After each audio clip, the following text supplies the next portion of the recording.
துணிக்குருவி வெயில்ல மீன் கொடிய தலையில வச்சு வித்துக்கிட்டு இருந்தா. மீனுமா மீன், நல்ல ஃப்ரெஷ்ஷான மீன், ஆத்துல இருந்து இப்பதாமா பிடிச்சிட்டு வந்த மீன், யாருக்கு வேணும்? புஜி குருவி காலேஜ்க்கு கிளம்பிக்கிட்டு அவங்க அம்மாவை பார்க்க வந்தா. அம்மா, நான் காலேஜ்க்கு கிளம்பிட்டேம்மா. ஆனா நேத்தே பிரின்சிபல் சார் ஒன்று சொன்னாங்க. இன்னைக்கு மட்டும் நான் காலேஜ் ஃபீஸ் கட்டலன்னா அப்புறம் நாளையில இருந்து நான் கிளாஸ் ரூம்குள்ள உட்கார முடியாதம்மா.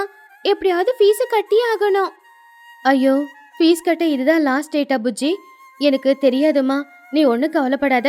இன்னைக்கு சாயந்தரத்துக்குள்ள மீனை வித்து இன்னைக்கே ஸ்கூல் ஃபீஸை கட்டிடலாம். நீ தைரியமா காலேஜ்க்கு போ. சரிம்மா. அம்மா, அப்பா துபாயில இருந்து எப்பம்மா வருவாரு?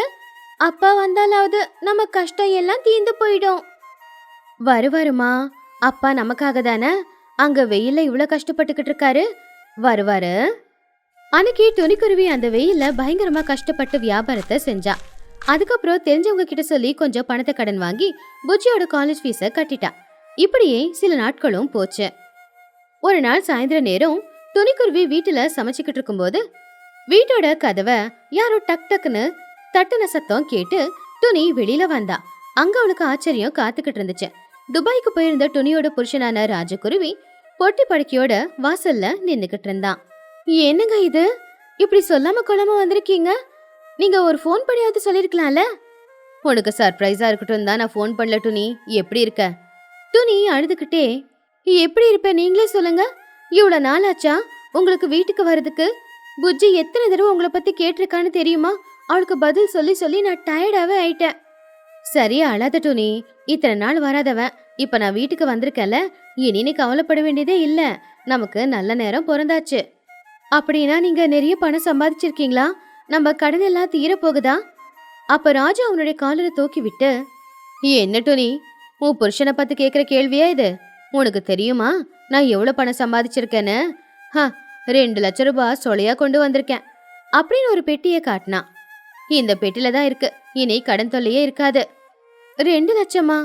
ஆனா நமக்கு எவ்வளவு கடன் இருக்குன்னு உங்களுக்கு தெரியுமா? எவ்வளவு பெருசா இருக்க போகுது?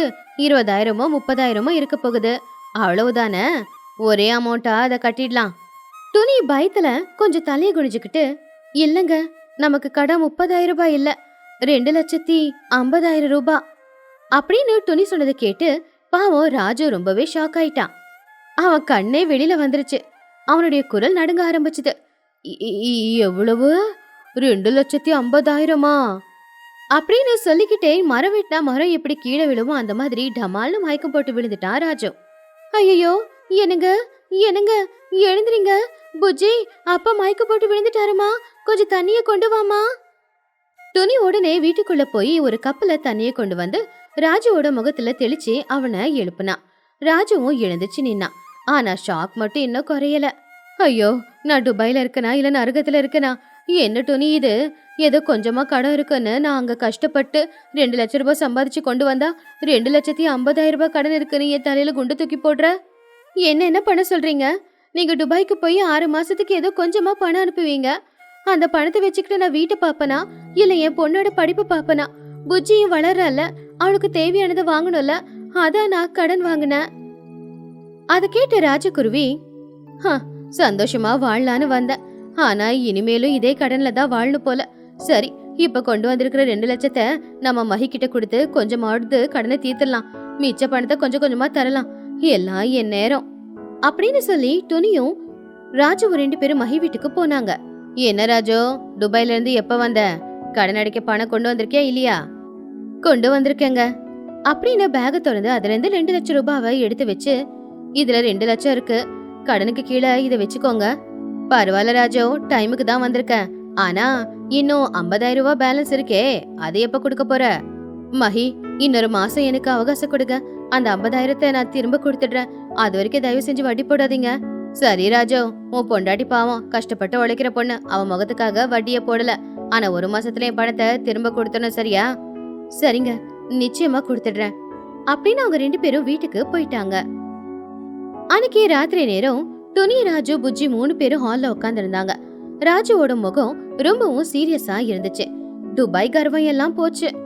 துணி, புஜ்ஜி 2 பேரும் கேளுங்க. இன்னையில இருந்து நாம கொஞ்சம் சிக்கனமா வாழ்ந்தாகணும். 1 மாசத்துல 50,000 ரூபாவை நாம கடன் அடைக்கணும். அப்படின்னா இனிமே எல்லாத்தையுமே நம்ம பார்த்து பார்த்து கொஞ்சம் கொஞ்சமா தான் பயன்படுத்தணும். கொஞ்சம் கொஞ்சமாவா? அப்பா நீ என்ன சொல்ல வரப்பா? அதாவது கரண்ட் பில்ல ஏத்தக்கூடாது. ஒரே ஒரு லைட் மட்டும் தான் எரியணும். ஃபேனு கூட ஒன்னா நம்ம ஸ்பீட்ல தான் ஓடணும். வாட்டர் பில் வரக்கூடாது. அரை பக்கெட் தண்ணியில தான் எல்லாருமே குளிக்கணும். சோப்பு அதிகமா வீணாக்க கூடாது. தேவையில்லாத செலவும் பண்ணக்கூடாது. என்ன புரியுதா? என்னங்க இது? இவ்வளவு கஞ்சித்தனமா எப்படி இருக்க முடியும்? கடன் அடிக்க கஷ்டப்பட்டு சம்பாதிக்கலாம். சம்பாதிக்கலாம். நாளைக்கே ஆத்தங்கரைக்கே சைக்கிள் எடுத்துட்டு போய் நானும் அங்கேயே வலை போட்டு மீன் பிடிச்சு அதை கொண்டு போய் மார்க்கெட்ல வித்துட்டு வரேன். வீட்டுல சாப்பாடு கூட வீணாக கூடாது. ஒவ்வொரு பருக்கையும் பார்த்து அளவா வடிக்கணும், சரியா? அடுத்த நாள் காலையில ராஜு வேகமா ஆத்துக்கு போய் அங்க வலைய போட்டு மீன் பிடிக்க ஆரம்பிச்சான். பிடிச்ச மீன் எல்லாத்தையுமே மார்க்கெட்டுக்கு கொண்டு போய் வித்ததுல கடைசியில எல்லா மீனும் போக ஒரு மீன் மிச்சமா இருந்துச்சு. அதை எடுத்துக்கிட்டு ராஜு வீட்டுக்கு வந்தான். டோனி, இன்னைக்கு இந்த ஒரு மீன் மட்டும்தான் மிச்சம். இத போட்டு நம்ம 3 பேருக்கும் சாப்பாடு சமைச்சிடு. மீன் ஒண்ணுதான் இருக்கு, ஆனா குழம்பு சாப்பிடறதுக்கு நல்லா இருக்கணும், புரியுதா? சரிங்க, இப்பவே செஞ்சிடுறேன். துணி சமைச்சு முடிச்சிட்டா. அன்னைக்கு ராத்திரி நேரம் அந்த மீன் குழம்பு போட்டு ராஜு, துணி, புஜ்ஜி 3 பேரும் சாப்பிட்டாங்க. எல்லாரும் சாப்பிட்டு முடிச்சதுக்கு அப்புறமா சாப்பாடு பாத்திரத்துல இன்னும் கொஞ்சம் சாப்பாடு மிச்சம் இருந்துச்சு. அப்போ ராஜு அத பார்த்து, புஜ்ஜி கொஞ்சம் சாப்பாடு மிச்சம் இருக்கு பாரு, இன்னும் கொஞ்சம் சாப்பாடு போட்டுக்கமா. புஜ்ஜி வயிறு பிடிச்சுக்கிட்டு, ஐயோ வேண்டாப்பா, நான் வயிறு ஃபுல்லா சாப்பிட்டுட்டேன். இதுக்கப்புறம் சாப்பிடுறதுக்கு என் வயிறுல கொஞ்சம் கூட இடமே இல்லப்பா. அப்படியா? சரிம்மா, அப்ப துணி அந்த மிச்சமான சாப்பாட்டை நீ போட்டு சாப்பிட்டு வீணாக கூடாதுன்னு சொன்னல. ஐயோ எனக்கு போதுங்க, நான் காலையில இருந்து ரொம்ப சுத்திக்கிட்டே இருந்தேனா எனக்கு பசியே இல்ல. ஆனா நீங்க கஷ்டப்பட்டு மார்க்கெட்ல போயிட்டு வந்திருக்கீங்க, நீங்க அந்த சாப்பாடு போட்டுக்கங்க, உங்களுக்கு பலம் வேணும்ல. எனக்கும் வயிறு ரொம்ப போச்சு, என்னால சாப்பிட முடியாது அப்படின்னு சொல்லி கொஞ்சம் கோவமா, ஆனா எதுக்காக இவ்வளவு அதிகமா சாப்பாடு வடிச்ச நீ? அப்போ துணிக்குருவி, ஏங்க அளவா பார்த்து எப்படி சமைக்க சொல்றீங்க? ஒரு கிலோ சாப்பாடு தானே மிச்சமாயிருக்கு, பரவாயில்ல காலையில சாப்பிடலாம். அத கேட்டு ராஜகுருவி, என்னது அளவு பார்த்து செய்ய முடியாதா? செய்யணும், இது வெயில் காலம். கொஞ்சோண்டு சாப்பாடு மிச்சமா இருந்தாலும் கூட 1 மணி நேரத்துல கெட்டு போயிடும். வெயில் காலத்துல சீக்கிரமா சாப்பாடு கெடுன்னு உனக்கு தெரியாது, அதனாலதான் நான் அளவா சமைக்க சொன்னேன். உனக்கு தெரியுமா வெளியில அரிசி கிலோ என்ன விலை விக்குதுன்னு? எதுவுமே தெரியாம உன் பாட்டுக்கு எல்லாத்தையுமே வீணாக்கல நினைக்கிறியா? ஏங்க இதுக்கு போய் ஏன் இப்படி கத்துறீங்க? நான் எதுவும் வேணும்னு பண்ணலையே. நீ வேணும்னு பண்ணியோ வேண்டான்னு பண்ணியோ, ஆனா அரிசி விலை என் கழுத்தை நெருக்கிது. ஒவ்வொரு பருக்கையும் பார்த்துதான் செய்யணும், எதுவுமே வீணாக்குற மாதிரி செய்யக்கூடாது அப்படின்னு சொல்லி, நாளையில இருந்து ஒரு பருக்க கூட வீணா போக கூடாது. 3 பேருக்கு எவ்வளவு தேவையோ அவ்வளவு சாதம் மட்டும் தான் வடிக்கணும். வீணா போச்சு அப்புறம் நான் சும்மா இருக்க மாட்டேன். அப்பா, ஒரு கிண்ணம் சாப்பாடு மிந்து போனதுக்கு ஏப்பா இவ்ளோ கோச்சிக்கிற? நீ ஏப்பா இவ்வளவு கஞ்ச பிஸ்னாரியா மாறிட்ட? ஆமா, நான் கஞ்ச பிஸ்னாரி தான். அந்த 50,000 ரூபாய் என்ன கஞ்ச பிஸ்னாரி ஆக்கிடுச்சு. கடனை தீக்க வேண்டாமா, அதனாலதான் இப்படி இருக்கேன். அப்படி ராஜகுருவி அன்னையில இருந்து ஒவ்வொரு பொருளையும் செலவு பண்றதுல கஞ்சத்தனம் காட்டினான். வீட்டுல அரிசி, பருப்பு, சர்க்கரை எல்லாத்தையுமே செலவு பண்றத குறைச்சான். தினமும் கஷ்டப்பட்டு உழைச்சான். பணத்தை சம்பாதிக்க ஆரம்பிச்சான். ஒவ்வொரு பணத்தையும் அவன் எண்ணி எண்ணி வச்சுக்கிட்டு இருந்தான். இப்படியே ஒரு மாசமும் போச்சு. ஒரு மாசத்துக்கு அப்புறமா ராஜு மகிக்கழக பாக்குறதுக்காக போனான். இந்தாங்க, உங்களுக்கு கொடுக்க வேண்டிய 50,000 ரூபாய். இத்தோட என் கடன் முடிஞ்சது. பரவாயில்லையே ராஜு, சொன்ன மாதிரி ஒரு மாசத்துல 50,000 ரூபாய் கொடுத்துட்ட. ஆனா இவ்வளவு பணம் எப்படி? என்ன பண்றது, நான் குடும்பஸ்தனாச்சே, ஒவ்வொரு ரூபாவா சேர்த்து வச்சேன். வீணா எதுவுமே செலவு பண்ணல, அதான் இப்படி. சரி சரி, இது வரைக்கும் ரொம்ப கஷ்டப்பட்டிருப்ப. இனிமே உன் குடும்பத்தோட போய் சந்தோஷமா இரு. கடன் தீர்ந்ததுனால ராஜு, துணி, புஜ்ஜி எல்லாருமே வீட்டுல சந்தோஷமா தான் இருந்தாங்க. ஆனா ராஜுவோட கஞ்சத்தனம் மட்டும் போகவே இல்ல. அன்னைக்கு ராத்திரி வீட்டுல, ஏங்க கடன் தீர்ந்துருச்சுல்ல, இன்னைக்கு சாப்பாடு கொஞ்சம் அதிகமா வடிச்சிருக்கேன், சிக்கன் செஞ்சிருக்கேன், நல்லா சாப்பிடுங்க. சிக்கன் கொண்டு வந்தியா? சரி சரி, ஆனா சாப்பாடு மிச்சமாக கூடாது. அரிசி வேலை ஆகாயத்தை தொட்டுக்கிட்டு இருக்க தெரியுமா? அதை கேட்டு துணியும் புஜ்ஜியும் ஒருத்தங்க பாத்துக்கிட்டாங்க. இனி வாழ்க்கை பூரா அப்பா கஞ்ச பிசினாரிதானோ அப்படின்னு புஜ்ஜி நினைச்சா. இந்த கதையில இருக்கிற நீதி என்னன்னா, கடன் அப்படிங்கறது ஒரு மனுஷனை எப்படி வேணும்னாலும் மாத்தோம். ஒரேடியா ரொம்ப கஞ்சத்தனம் பண்றது தப்பு. அதுக்கு முதல்ல இந்த எல்லாத்தையும் சிக்கனமா செலவு பண்ணிக்கிட்டு கஷ்டப்பட்டு உழைச்சி கடனே இல்லாத வாழ்க்கைய வாழ முயற்சி பண்றது ரொம்ப நல்லது. உகாதி பண்டிகை. உகாதி பண்டிகைக்கு இன்னும் 5 நாள் தான் இருந்தது. ஊர் தலைவியான மகிக்கழகு ஊர்ல இருக்கிற எல்லா பறவைங்களையும் கூப்பிட்டு, எல்லாரும் கவனமா கேளுங்க, இன்னும் 5 நாள்ல உகாதி பண்டிகை வரப்போகுது இல்லையா? அந்த உகாதி பண்டிகைக்கு கோவிலுக்கு வர எல்லாருக்குமே நாம உகாதிக்கு செய்யற பச்சடியை எல்லாருக்கும் கொடுக்கணும். அந்த பச்சடியை செய்ய வேண்டிய பொறுப்பு சிச்சு கிட்ட இருக்கு.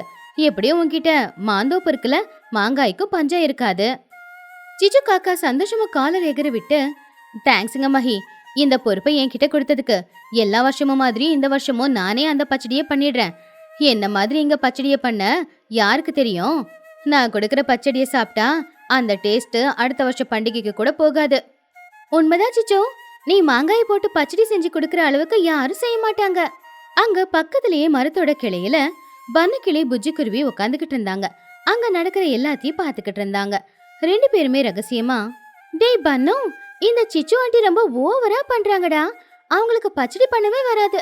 அவங்க தோட்டத்து மாங்காய் புளிப்பா நல்லா இருக்கும், அதனால அந்த பச்சடி நல்லா இருக்கு. ஆனா இவங்களை விட யாராலையும் பெரிய பச்சடி செய்ய முடியாதுன்னு எப்படி அவங்க பொய் பொய்யா சொல்லிக்கிட்டு இருக்காங்க பாரு. ஆமா புஜ்ஜி, அவங்களுக்கு எதுவுமே செய்ய வரலனாலும் தனக்கு தான் எல்லாம் தெரியுங்கிற திமிரு அவங்களுக்கு. டேய், நாம பச்சடி பண்ணலாமா?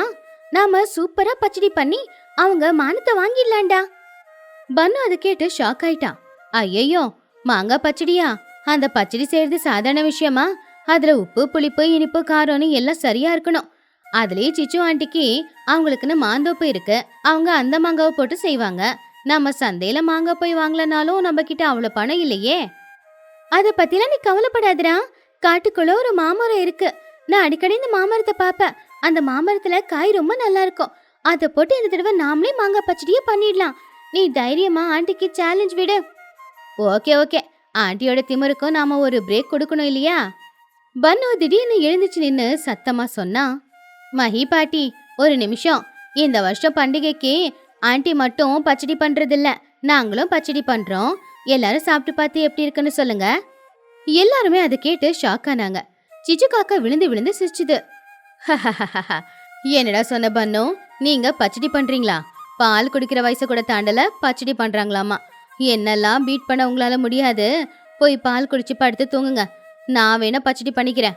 அப்போ புஜ்ஜி ரொம்ப கோவமா, சரிங்க அத்தை, பண்டிகை நாள் வருதுல்ல, அன்னைக்கு நீங்களும் பச்சடி பண்ணுங்க, நாங்களும் பச்சடி பண்றோம்.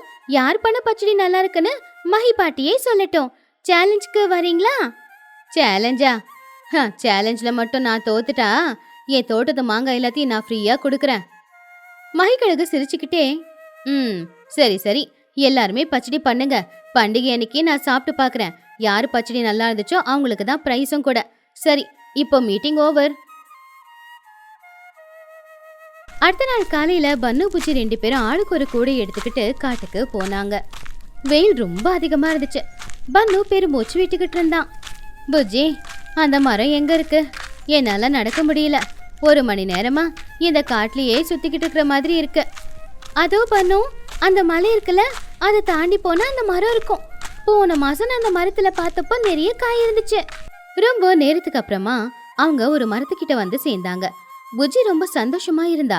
பன்னு, இதுதாண்டா அந்த மாமரம், அதோ அங்க இருக்கு பாரு. பன்னு அந்த மரம் பெருசா இருக்கிறத பார்த்து ரொம்பவுமே ஆச்சரியப்பட்டான். என்னது, இதுதானே நீ சொன்ன மரம்? ஆமா, ஏண்டா என்ன ஆச்சு? அப்போ பன்னு கிளி புஜ்ஜியோட மண்டையில கொட்டி, என்ன புஜ்ஜி, பெரிய மரம், நிறைய காய் இருக்கும் அப்படின்னு ஏதேதோ பில்டப் கொடுத்த, எங்க சின்னதா பிஞ்சு கூட தொங்க மாட்டேங்குது. வெறும் இலை மட்டும்தான் இருக்கு. இந்த வீணா போன மரத்தை நம்பி என்னை இவ்வளவு தூரம் கூட்டிக்கிட்டு வந்தியா?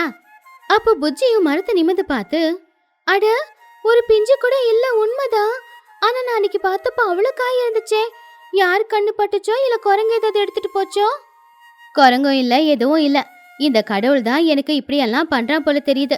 உன்னை நம்பி இவ்வளவு தூரம் வந்த பாரு, என்ன நானே அடிச்சுக்கணும். இப்ப நாளைக்கு பச்சடிக்கு மாங்காக்கு என்ன பண்றது? அந்த சிச்சு ஆண்டி முன்னாடி வர சேலஞ்ச் பண்ணிட்டேனே. சரிடா, அழாத. வேற எங்கேயாச்சும் மாமரம் இருக்கான்னு போய் பார்க்கலாம் வா. 2 பேரும் காடு முழுக்க தேடினாங்க. எங்கேயுமே வேற மாமரம் கிடையவே கிடையாது. அன்னைக்கு சாயந்தரம் நேரம் ஆச்சு. ஆத்தங்கரையோரமா 2 பேரும் உட்காந்துருந்தாங்க. பாவம் பன்னு ரொம்ப டயர்டா, என் லைஃப்ல ஃபர்ஸ்ட் டைம் குக்கிங் பண்ணலான்னு நினைச்சேன். இப்ப அதுவும் முடியாதுன்னு ஆயிப்போச்சு. நாளைக்கு எல்லாரும் முன்னாடியும் நான் என் முகத்தை எப்படி காட்டுறது, நீயே சொல்லு புஜ்ஜி. பாவம் புஜ்ஜியும் ரொம்பவும் கவலைப்பட்டான். ஆனா திடீர்னு அவளுக்கு ஒரு ஐடியா வந்துச்சு. டேய் பன்னு, என்கிட்ட இன்னொரு ஐடியா இருக்குடா. மறுபடியும் எந்த காட்டுக்கு என்ன கூட்டிட்டு போற? காட்டுக்குள்ள இல்லடா, நம்ம ஊருக்குள்ளதான். இன்னைக்கு ராத்திரி யாருக்கும் தெரியாம சிச்சு ஆண்டியோட தோட்டத்துக்கு போய் அங்க 2 மாங்காயை திருடிக்கிட்டு வந்துடலாம். அதை வச்சு நாளைக்கு பச்சடியே பண்ணிடலாம். என்ன சொல்ற? அத கேட்டு பன்னுவுக்கு மயக்கமே வந்துருச்சு. என்னது, சிச்சு ஆண்டியோட தோட்டத்துக்கு போய் மாங்காய் திருடிக்கிட்டு வரதா? மாட்டோம், நம்மள அவங்க மாங்காய் தோப்புலயே தொங்க விட்டுருவாங்க. தெரியாம போகலாண்டா, நாளைக்கு ஊர்க்காரங்க முன்னாடி மானம் போக கூடாதுல, தைரியமா இரு. அன்னைக்கு ராத்திரி ஒரு 12 மணி இருக்கும். பன்னு புஜ்ஜி 2 பேருமே பூனைங்க மாதிரி சத்தமே போடாம மெதுவா சிச்சு காக்காவோட மாந்தோப்புக்கு வந்தாங்க. அங்க இருந்து மாங்காய்களை திருடிக்கிட்டு போறதுக்காக. புஜ்ஜி, இங்க எவ்வளவு மாங்காய் இருக்குல்ல, இதுல ஒன்னே ஒண்ணு பறிச்சா கூட நமக்கு பச்சடிக்கு போதும். சீக்கிரமா ஒண்ணு பறிச்சு எடுத்துக்கிட்டு நம்ம வேகமா ஓடிடலாம். சரிடா பன்னு, நான் மரத்துல ஏறி பறிச்சு கீழே போடுறேன், கீழே இருந்து கேட்ச் பிடிச்சுக்கோ. அப்படி புஜ்ஜி மரத்துல மாங்காய் பறிக்கிறதுக்காக போனப்போ திடீர்னு ஒரு பெரிய சத்தம் கேட்டுச்சு. பன்னு பயந்து போய், ஐயோ பேய், புஜ்ஜி இங்க பேய் இருக்கு. டேய், அது பேய் இல்லடா, யாரும் நல்லா படுத்து தூங்கி கொரட்டை விடுறாங்க. 2 பேரும் மரத்துக்கு கீழே பார்த்தப்போ அங்க ஒரு கட்டில கையில ஒரு பெரிய குச்சிய பிடிச்சுக்கிட்டு சிச்சு காக்கா நல்லா தூங்கிக்கிட்டு இருந்துச்சு. சிச்சு தோட்டத்துக்கு அவளே காவலுக்கு இருந்தா. அட கடவுளே, சிச்சு ஆண்டி இங்கேயே படுத்திருக்காங்க புஜ்ஜி. அவங்க எழுந்துச்சாங்கன்னா நம்மள கொன்னே போட்டுருவாங்க. நான் உடனே ஓடி போறேன். நீ சும்மா இருடா, அவங்க நல்ல தூக்கத்துல இருக்காங்கல்ல. நான் சைலண்டா 2 காய் மட்டும் பறிச்சுக்கிறேன். புஜ்ஜி மெதுவா மரத்துல ஏறினா. ஒரே ஒரு மாங்காய பறிச்சு கீழே போட்டான். அத பன்னு சரியா கேட்ச் பிடிச்சிட்டான். ஆனா 2வது மாங்காய பறிச்சு கீழே போடும்போது பன்னு கொஞ்சம் ஸ்லிப் ஆயிட்டான். டப்புன்னு ஒரு சத்தம் கேட்டு சிச்சு காக்காவுக்கு தூக்கம் கலைஞ்சது. ஆனா சிச்சு காக்கா கண்ணை திறக்காம, டேய் மாங்காய தொடாதீங்க, கிலோ 100 ரூபாய். பன்னுவும் புஜ்ஜியும் அசையாம சில மாதிரி அப்படியே நின்னுட்டாங்க. சிச்சு காக்கா மறுபடியும் நல்லா தூங்குச்சு. அப்பாடா, தப்புச்சண்டா சாமி, புஜ்ஜி வா, ஓடி போயிடலாம். 2 பேரும் அந்த 2 மாங்காயை எடுத்துக்கிட்டு அங்கிருந்து ஓடியே வந்துட்டாங்க. உகாதி பண்டிகை அன்னைக்கு காலையில துணிக்குருவி சோட்டுக்கிளி பசங்க மேல கோவமா இருந்தாங்க. டேய் பன்னு, சிச்சு கிட்ட பெட் கட்டினல, நாங்க பச்சடி பண்ண போறோன்னு இப்ப யார் பண்ண போறாங்க? ப்ளீஸ்மா, நான் எல்லாத்தையும் கட் பண்ணி கொடுக்கறேன், நீ கலந்து கொடுத்துருமா ப்ளீஸ், எங்க மானம் போயிடுமா. சரி சோட்டு, பசங்களோட ஆர்வம் தானே, நம்ம ஹெல்ப் பண்ணலாவா? சோட்டுக்கிளி, துணி, பன்னு, புஜ்ஜி 4 பேரும் சேர்ந்து மாங்காய், வேப்பம்பூ, வெல்லம், உப்பு, மிளகாத்தூள் இது எல்லாத்தையுமே கலந்து பச்சடிய செஞ்சாங்க. அப்போ பன்னு அந்த பச்சடிய டேஸ்ட் பண்ணி பார்த்தான்.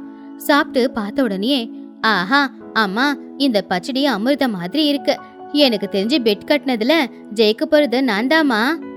இன்னொரு பக்கம் சிச்சு காக்காவும் அதோட வீட்டுல பெரிய பானையில பச்சடிய தயார் பண்ணி ஊர் கோயிலுக்கு கொண்டு போச்சு. ஜனங்க எல்லாருமே கோயிலுக்கு வந்தாங்க. எல்லாரும் புது துணிய போட்டிருந்தாங்க. ஒரு டேபிள்ல 2 பச்சடியும் வச்சுட்டாங்க. ஒன்னு சிச்சு பண்ணது, இன்னொன்னு பன்னு பண்ணது. கிராமத்து ஜனங்களுக்கு பண்டிகைக்கு வாழ்த்துக்கள். இங்க 2 பச்சடி இருக்கு, இதுல டேஸ்ட் பண்ணி பார்த்துட்டு எது நல்லா இருக்கு அப்படின்னு நான் இப்ப சொல்ல போறேன். முதல்ல மஹி சிச்சு செஞ்ச அந்த பச்சடியை சாப்பிட்டு பார்த்து, வாவ் சிச்சு, உன்னோட அந்த பச்சடி டேஸ்ட் எப்பவுமே மாறாது. உண்மையிலேயே இன்னைக்கும் பச்சடி ரொம்ப சூப்பரா இருக்கு. அப்ப சிச்சு காக்கா பெருமையா, அது என் தோட்டத்து மாங்காவோட பவர். இப்ப அந்த பசங்க செஞ்ச பச்சடியை சாப்பிட்டு பாருங்க, எப்படியும் கேவலமா தான் இருக்கும். மஹிக்கழகு பன்னு புஜ்ஜி 2 பேரும் செஞ்ச அந்த பச்சடிய சாப்பிட்டு பார்த்துச்சு. கண்ணை மூடிக்குச்சு. அந்த சுவைய ரசிச்சுக்கிட்டு இருந்துச்சு.